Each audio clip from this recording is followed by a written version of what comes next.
we have the amazing pleasure of having Victoria Boutenko offer us some wonderful information about a lecture we just heard. It was called Green for Life, and she was talking about, of course, her greens and the importance of them. And it is her birthday today, so it's actually an even more special honor to have her and to have this time with her. And I know that there were so many wonderful things you were talking about in your lecture that were very informative, and I thought that if maybe we could recap 3 different parts of it, that would be really helpful for other people to hear, people who didn't get a chance to come today. And the first thing that I wanted to recap was your discussion of the Industrial Revolution and what was going on at that time that changed the way we eat and what happened in our diet at that time. So if you would start there, that would be great. Yes, I've done a lot of research of the history of human eating since the beginning of time. And I was amazed to discover that we are only the 7th generation of humans who've been eating predominantly processed food. And it started about 180 years ago with the Industrial Revolution. Before that, people were eating very simple. Even not 100% raw, they were eating very simple. They didn't even have matches. They had to start fire from scratch. It was a lot of work, a lot of cleaning, lots of ashes. So 180 years ago, life was very different. Not only there was no steam engine and bicycles and telegraph, but there was no spring mattresses. There was no showers yet invented. There was no refrigeration, no supermarkets.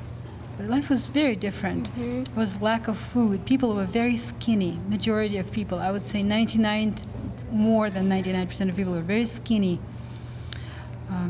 And so at that time, first of all, Swiss Miller, as part of Industrial Revolution, he invented the metal grinder for his mill, and he was able to manufacture lots of white flour, lots more than before. And that was considered to be a survival food because from white flour, people could make pasta and macaroni and spaghetti, and that is the food that could be stored without refrigeration. They just dried it up in the summer at the harvest time, and it could be stored for several years. And whenever they were hungry, in the middle of February usually was the most crisis, they would just boil it. And even though there was no nutrition, 0 nutrition in it, but there was lots of calories. And that was a survival food that allowed them to actually stay alive, literally, because many people died from hunger at that time. The next was invention of by English chemist, invention of a process of refining sugar. There was nothing sweeter than fruit in the summer at that time. And the honey was only available in the summer because there was no canning yet. And suddenly, he just was cooking this beet for many, many hours, sugar beets, and he made the confection, the sugar. And then the scientists claimed that it was good for the brain, and people started to buy it and give it to most precious people, to pregnant women, to babies, and to women, to mothers. And they were thinking that they're doing good. It was really necessary. That's what they thought. And it was rather cheap also. And the third invention was the invention of canning. It started with Napoleon the Great, who needed to feed his army. His army was huge. He was very ambitious. So he announced competition, and the French chef came up with the first canning process. He was boiling food non-stop for 6 hours. He would pour it in the ceramic pot all the way to the top so there's no air, and he covered it with the ceramic lid and closed with pitch. That was the first canned food. And this food was able to stay in the summer heat and didn't spoil, and it was available for several months.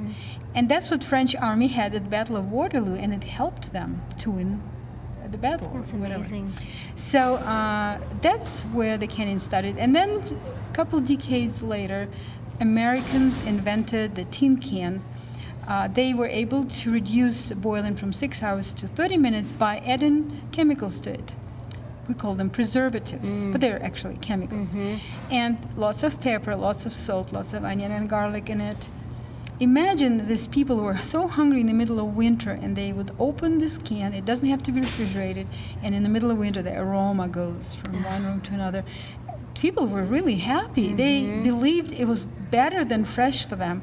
So they started eating it not only in the winter, but also in the summer. They almost completely replaced the fresh food with all kinds of pasta, and because it's addictive food. And convenient, it was right there. Convenient, yeah. Just have can opener, you don't even have to cook.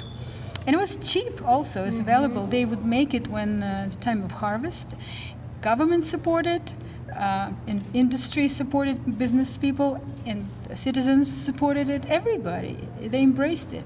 So it became a symbol of progress. Even psychologically, people considered that to eat this kind of food is progressive. If you don't eat this kind of food, you get a look like today we get a look if you don't have a computer. If they say, I don't have email, I'm not computer literate, people give you a look. That's how a look people got when they didn't eat processed food. And at that time, at the same time, the diseases started to go up. First, we developed epidemics of scurvy, rickets, beriberi, and pellagra. Those are all illnesses resulted from lack of fresh vitamins. People were dying by thousands. From pellagra alone in 1910, more than 15,000 Americans died. 15,000 people died from pellagra from just lack of fresh food. But the scientists and doctors were looking outside of the source of disease. They were looking for things like bleeding. They were prescribing mercury creams to people and all kinds of just medicine, all kinds of medicine, aspirin, and cancer also started to grow at that time. Before that, cancer was existing. Cancer was described even in Egyptian pyramids, but it was very scarce. Dr. Max Gerson, in his book Gerson Therapy, says that 180, 200 years ago, cancer was so rare that if they needed a case of cancer, they had to ride horses for many weeks to show the case to students, to demonstrate. And when the Industrial Revolution happened and people started to eat more processed food, cancer started to be more available. Were you saying it was like 1 in 2 now in the lecture? Were you saying 1 in 2? Today, the statistics says that everybody living today, every second person living today will die from cancer. It's just amazing. And I'm sure you know a lot of people who died or dying from cancer. I know lots of young people right now, and old people, and so many of my friends and my classmates already passed away from. It's a devastating disease. Yeah. And not only cancer, all degenerative diseases are affected by processed foods, and the science and medical doctors, they recognize that. There are lots of research now. In my book, 12 Steps to Raw Food, I write about lots of research that made by today's science that proves that raw food is very, very healthy. So it's almost like what we're doing now, and with what your work and your curiosity about optimal health, which came out of a love for your family and wanting to have them be healed and to be better, and yourself as well. And it's like we're getting back to the things that started once to keep us alive are the very things now that are killing people. And so we're kind of going back to find ways to get back to the natural state of being. Yes. And one of the things that I know you're famous for is, being the mother of the green smoothie. And I think that sometimes now the term it's become more popular, and I was reminded today about why you would want to blend the greens and why the green smoothie was so passionate for you to discover, and why you were trying to find ways to do it. And I think it would be important for people to know why you blend, and why children and adults even have sometimes this aversion to the greens, what's going on in our body chemistry that's going on, and how the blended greens actually help to heal the body. I just was very grateful for that reminder, because I had forgotten. I've heard it before, but I'd just forgotten why we blend.